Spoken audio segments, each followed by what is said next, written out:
Yesterday, December 7th, 1941, a date which will live in infamy. The United States of America was suddenly and deliberately attacked by naval and air forces of the Empire of Japan. No matter how long it may take us to overcome this premeditated invasion, the American people in their righteous might will win through to absolute victory.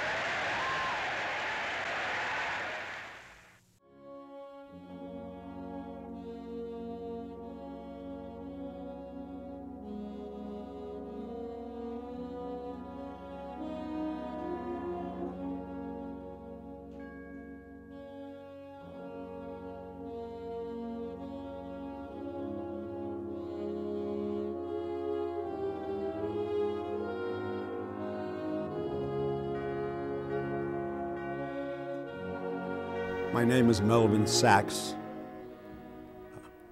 I live in Great Neck, Long Island, and have lived here since 1947. I was a naval officer in the Second World War and reached the rank of lieutenant senior grade, and late in the war took command of the LST 1002. One story I would like to relate is at the time of Pearl Harbor, I was a senior at the City College of New York, and I was directed to, shortly thereafter that date, I was directed to report to the draft board either February or March of 1942. My friends and myself made a choice to try to get into other services than the Army, and we applied for a program that was called the Navy V7 program. To qualify, you had to be between the ages of 20 and 26, a junior or a senior at college or a college graduate, in good health, and your background was checked by I believe, the Naval Intelligence. It was called the 90-Day Wonder Program, or at least it was referred to as that, because at the end of 90 days of training, you became an ensign, a commissioned officer in the United States Navy, and sent out to the fleet. I had my training at the University of Notre Dame. We were the first midshipman class to be at the university for that training. Immediately after my commissioning, I reported to the Naval Amphibious Base in Solomons, Maryland, to pick up new ships that were being built, well, in our case, in Evansville, Indiana. They were called LSTs, which were large landing ships. I went out with a crew and picked up a ship in Evansville, Indiana, the LST 173, took it down the Mississippi River to New Orleans, and from there to the Chesapeake Bay area. Upon arrival, we discovered that we had just missed a convoy that was going to, I think, for the invasion of North Africa. I'm not sure if that was the proper invasion. There were 3 LSTs. As a result, we were made a training group in the Chesapeake Bay, training these newly formed crews that were going to pick up LSTs. They stayed aboard our ship for 2 weeks. Each one was being trained by the one on ship's crew who had the particular job. We continued doing that training for a number of months. And then we were brought back into the Navy Yard to be sent over prepared for another invasion, I believe, of Southern Europe. Going up the channel to the Navy Yard, I had an earache. As soon as we tied up to the dock and went over to the Naval Hospital, turned out I had the mumps. As a result, I was taken off the ship. My gear had to be put ashore, and sent to me at the hospital, and the ship sailed without me. Upon recovering from the mumps, I was assigned back to the amphibious base in Solomons, Maryland, still an ensign, and probably the only ensign in the United States Navy that was stateside that had 6 or 8 months sea duty aboard an LST. As a result, I was assigned to another new crew as the executive officer. We picked up a ship in the Boston Navy Yard, the LST 1002, and went overseas, made the invasion of Normandy invasion. Didn't arrive on D-Day. We got there, luckily, several weeks after D-Day. Made several runs between England and the Normandy beaches. Made one run to the Brittany Beach area near Mont Saint-Michel, and then was sent back to the States. After coming and to New York, we tied up actually in New York City at Pier 50-something, I don't recall the exact pier number.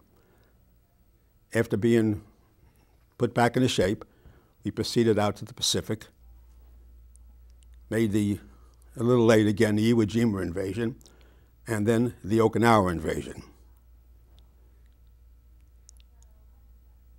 During the Okinawa invasion, after our home port was, main base was Saipan. We would run between Saipan and Okinawa, go back and forth. We received orders while we were at Saipan to proceed to Zamboanga in the Philippines to pick up elements of, I believe, the 5th Marine Division. We took them into China, landed at a port called Tacubaya, and from then on, we worked together with the Chinese Nationalist Army. Sometime during that period, I took command. I was commanding officer at that time. Shortly thereafter, we kept making runs back and forth from Okinawa to back to Saipan and things, and then all along we did a lot of work along the Chinese coast with the Chinese, working with the Chinese Army. The war then came to an end, and we were out in that area, and we were put into the repatriation program. We would take the demobilized Jap troops from China back to Japan, and on the return trip would take either Korean or Chinese slave laborers that had been brought to Japan to work in the war factories, and we just kept doing that back and forth. So we had Korean laborers, we brought them back to Korea. If we had the Chinese, we brought them back to China. And on the return trip again, we would take the Jap troops back and forth. I was awarded, I was declared military necessity shortly after the war ended, because I was young and unmarried. I did not have too many discharge points. And when I became finally eligible for discharge, they could not replace me. So they declared me military necessity, which I believe allowed them to keep me 90 days beyond my discharge date. 90 days can grow into 120 days without, very easily. In any event, I was kept out there, and then I was sent back to the States, and not discharged, I was released to inactive duty.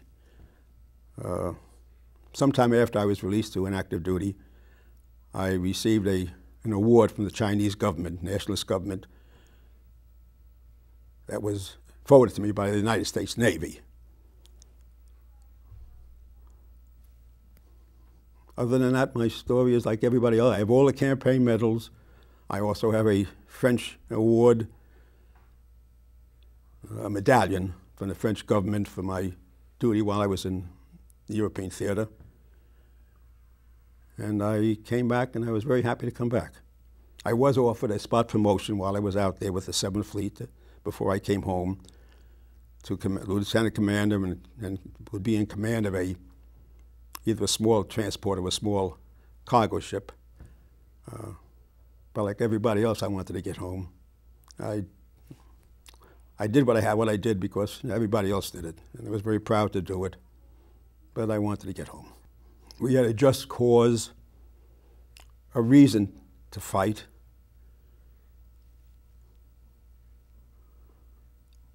In my mind, war is only proper when it's necessary.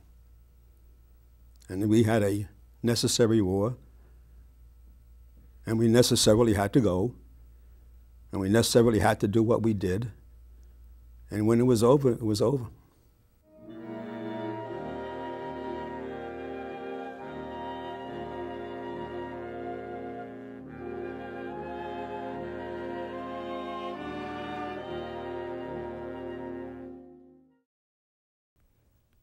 My name is Henry Davis. I'm a veteran of World War II. I live in Great Neck, and my story is like every other GI story, and there were 11 million of us, different. I served with an anti-aircraft unit. Every one of their stories different. My career began when my graduating class of Brooklyn College, 1943, was told, you'll be allowed to go to your graduation day, but then you must go into the Army. And they kept their word. In other words, the war was already on for a full year, but we were allowed to graduate. And then, miraculously, the entire male contingent of that class was sent to Fort Eustis, Virginia, and we were matched by an equal number of guys from Purdue University. And so you had the eggheads from New York and the engineers and mechanics from Purdue, all learning how to handle what to us was a gigantic cannon, the equivalent of the German 88 cannon used to fire shells laterally and to hit American or British planes up high. The American 90 millimeter gun was the equivalent, and that's what we were to learn. And so with 18 men on each gun, we had maybe 20 gun teams throughout the excruciatingly hot summer of 1943 in Virginia, sweating every day and learning how to run that gun. The Purdue engineers knew everything immediately. The Brooklyn College contingent were about 5 weeks behind at all times, but we all ended up knowing what we were doing. I became one of two key men on the gun, 18 guys loading the shells in. I don't remember half the other titles, but the two key men were the guy on the left of the bore, this guy, and he was the azimuth setter, and by turning his wheel, the bore moved thus, and there's the plane going by. I, on the right side of the bore, was the elevation setter, up and down. We practiced for days, for weeks. We went out to Virginia Beach, a whole 5 or 6 cannons at a time, airplanes towing sleeves behind, flew across the ocean, and we never hit a thing. With all that training, this was a very complicated gun. I was sent uniform, rifle, all my stuff in a barracks bag to Fort Meade, Virginia, where I wasted a week or two. And then my next orders were, I will travel to Camp Shanks. Now, Camp Shanks was the greatest secret of the war. It was only 40 miles north of New York on the west side of the Hudson, and nobody knew about it. Nobody. You can't talk about Shanks. And there, I was housed all by my lonesome, waiting to be assigned to some new unit. Of course, it would have to be an anti-aircraft unit. Now, I'll remind you that my 13, 17 weeks of basic training were on this 90 millimeter, quite cumbersome. This outfit that I'm now going to join is the 459th Anti-Aircraft Battalion, and it's a 40 millimeter, totally different. It's like a cannon versus a small machine gun. No sooner had I gotten there for 3 or 4 days, I realize I'm surrounded by a bunch of nice hillbillies and not Brooklyn College grads. But in the Army, you learn to adapt. We got on a ship, a ferry, to take us to the west side docks, and there was the HMS, His Majesty's ship, Scythia, an old Cunard line ship that was about 25 years old by then. But the U.S. and the British and French and others were running out of ships, and so you had to get on any kind of vessel across the Atlantic. I should jump 3 years later. It's now time to go home with a million misadventures in between. And the night before we were to go to the ship, we were in Belgium now, 4 or 5 of us went into Antwerp, and we caroused. We drank, we went to the dog races, and we came back late. And the guard at the gate said, "You jackasses, your outfit is gone. They went to the ship." He said, go into your bunk, which is empty, no beds, no cots, no nothing, no stove, and we'll get you up early in the morning, you'll have breakfast, and we'll pray that your ship hasn't left. Imagine 3.5 years in Europe and you miss your ship home. They got a Jeep driver who I thought beats every New York City cab driver, because we told him our plight, and he zigged and zagged through the Antwerp streets, and the smoke was already coming out of the vessel that was still going to take us home. We didn't know where our barracks bags were and our belongings, but they being the guys that had stayed in camp, had brought us stuff there, and we were the last 5 guys on the ship. And I decided I'm going to make history. So I let the other 4 guys go up first. And so as a result, I'm probably the only GI in the entire American Army who ever was first on one ship going to Europe and the last to get on the return ship.